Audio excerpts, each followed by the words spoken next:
Jackson Civil War Society, Maurice Imhoff. Hi, Maurice. Hi, how are you? Good. Welcome back to the show. Always happy to be here. President of the Civil War Society and the Jackson, Michigan County Historical Society. Yep. Big history. You're big in history. How long has that been? When did you get started in that? 2014 at the Civil War muster. I remember you were a guest on our show as I think you were an 8th grader or ninth grader at Northwest at the time. Yep. And you came dressed as a Civil War reenactor. Is that what got you into it then? That's what got me into it. Has always visited the Civil War muster for many years with my family. And in 2014, I visited with my late grandfather. We were visiting the site, checking it out, and then I ended up in uniform somehow, talking to some reenactors. And the first 2 years, it was all about the battles and the fun of wearing the uniform and such. And then my second year, I caught a real passion for the history that the unit held and the Civil War in Michigan in general. So I started diving into the history of that, and then started expanding into Jackson history as the years went on. Well, we're taking a look at some photos from past Civil War musters. We have not had one for, the last 3 years? 3 to 4 years almost, yeah. Wow. So this muster is back at the Cascades, which I think has been greeted with a lot of Yes. positive response. A lot of people were actively seeking for it to go back to the Cascades, mainly because of the natural amphitheater that it held. Yeah. So people could watch it from the hill without having to stand on the side. And it's also been there for around 30 years, so people are naturally used to it being at the Cascades. That's where it all began. Absolutely. Back where it started. What is, tell us about the weekend. Give us the highlights. Yeah, so during the weekend, it'll be like normal, most years. We'll have lots of reenactors, and we were expecting to have less reenactors than usual because of the pandemic and not having the event for so many years. But currently, we have more registrations than past recent years. So that surprised us a lot to have that many people. Is that you? That is me there. Not a very good photo of me, but that is me there working with our group there. But we'll have some speakers in the morning. We have John Gibney, who will be talking about the 24th Michigan Infantry, part of the Iron Brigade that morning. The Union and Confederate Infantry will be doing their drills. So you can come out, watch the soldiers drill, get their practice in, and the School of the Soldier. Following that, we'll have some cavalry demonstrations where you actually see the men on horseback maneuvering through the field and doing different drills and such. So that'll be a really nice piece for them to be able to see. And then we will have our battle scenario or tactical demonstration that'll take place. We haven't told anyone yet, but I will tell you that this year we are doing an 1864 style Petersburg scenario. So we're not doing certain battles, but we are doing certain scenarios to kind of give you an idea. So this will be 1864 entrenchment. So Bailey Excavating is kind enough to come out and dig a trench in the ground at the park. So the Confederate infantry will actually be camping in those trenches, and they'll have a camp set up through there, which will be a really unique experience for both the reenactors and the public to come and take photos and see what an 1864 trench and tactics would look like. Hope it doesn't rain. Yeah, that is one big piece. Water trenches do not sound fun for anyone, but we have a lot of hardcore reenactors who really get into that kind of stuff. They really like being full to the period. So if it rains, they'll be out there still. They won't run away.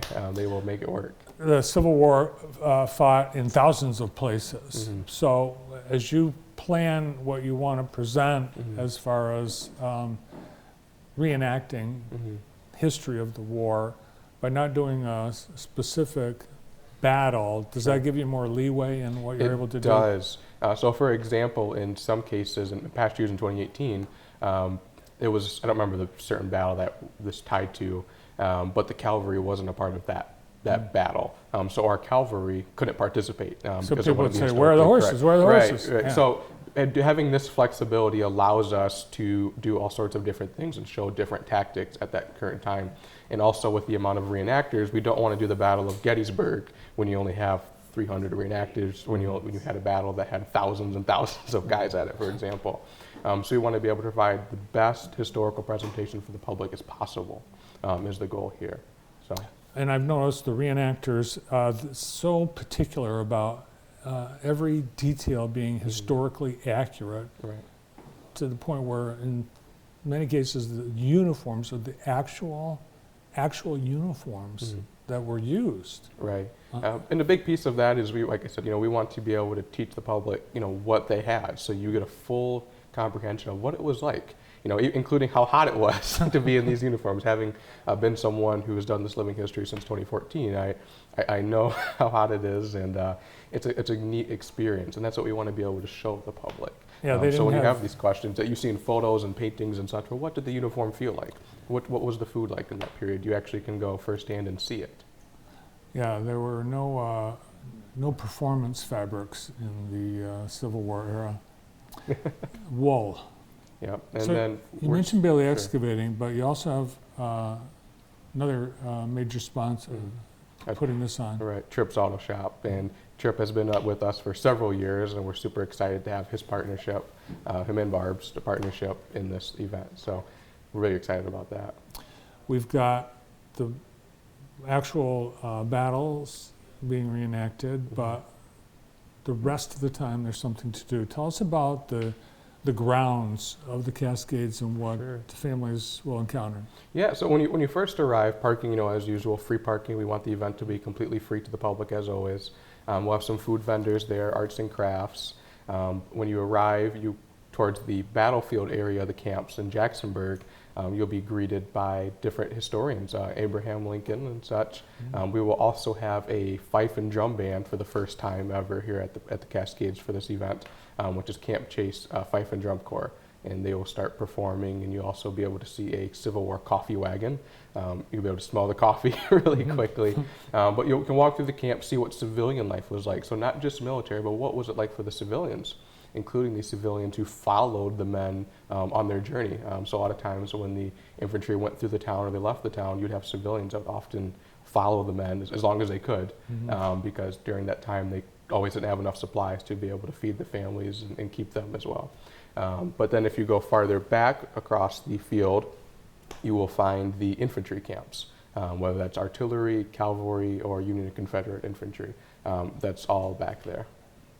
It really is amazing when you look at the history. Our reenactors have done their homework on what that particular person, in many cases, they take the persona of an actual person who fought in the war, and I think that's what you've done. Sure. Yeah, and that's a part of being able to tell that story, to show people.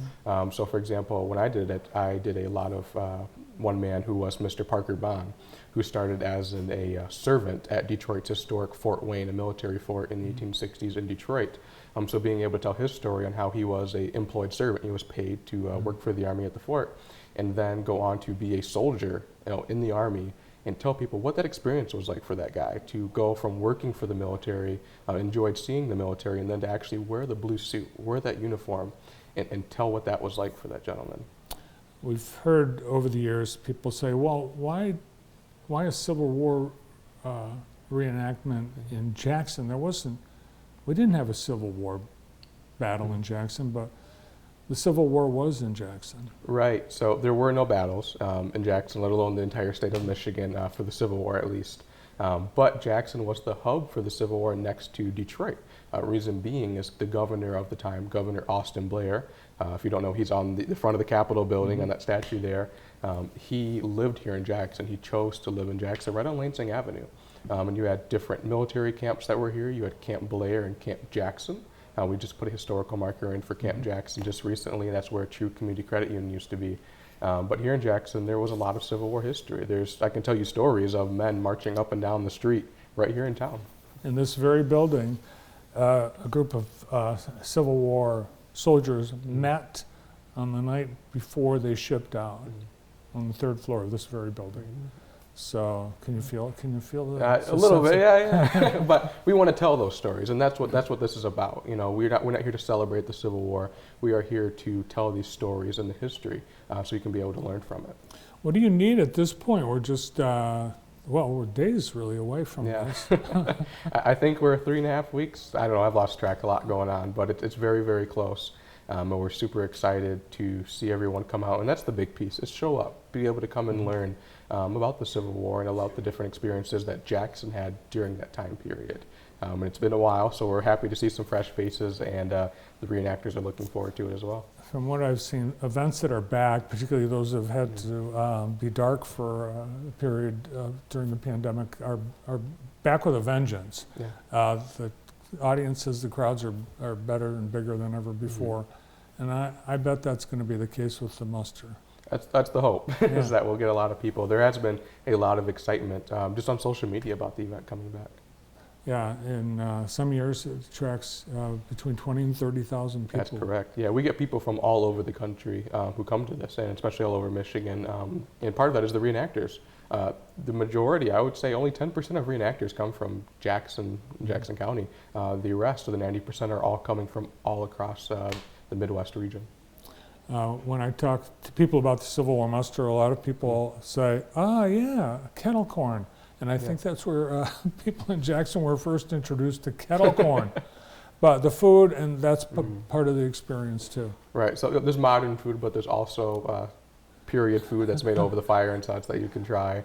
So we want to be able to give that full experience to people in certain ways. Yeah. And root beer. Yep. Or sarsaparilla, I Sarsaparilla guess. and root beer. Yeah, we're waiting on confirmation from them. They, through COVID, had a lot of family issues and such, but we're really hoping that they can be able to make it this year. Now the coffee wagon, when you hear that, you picture a little cart that might be parked on a corner. But this was an actual, it looks like a steam engine. It looks like it's as big as a railroad car, isn't it? Right, yeah, it's a big, hefty thing. It's coming all the way from Virginia to come here to Michigan, and you can see those big pipes where the fire goes out, smoke and such. So it's very unique. That was first introduced to Michigan at Greenfield Village, just down the road in Dearborn, and we're happy to be able to bring them back to Michigan to be able to visit our location. All right, so it's Saturday and Sunday, the 27th and 28th. In some years, we've had things on Friday night. Everyone's moving in, setting up camp. So that's something you can see, but the actual events of the weekend are just Saturday and Sunday. Yep, Saturday and Sunday. Like I said, we have the battles, different speakers, including Matt Van Acker, who is the Director of Tour and Education at the Capitol Building. He'll be talking about Civil War flags, those big flags that you see. He'll be giving history on those, and including our local city historian, Linda Haas, will be speaking on Saturday. So we'll have those speakers and drills and such, so both days. Awesome, looking forward to it. Thanks for bringing this back, Maurice. Absolutely, very happy to do it. Yeah, and thanks to Phil and Barb Tripp and Tripp's Auto Shop. It's tens of thousands of dollars that go into making this happen so it can be free for all, and tons and tons of volunteer work as well. Good to see you. Good to see you too. The president of the Jackson Civil War Society, Maurice Imhoff. Celebrating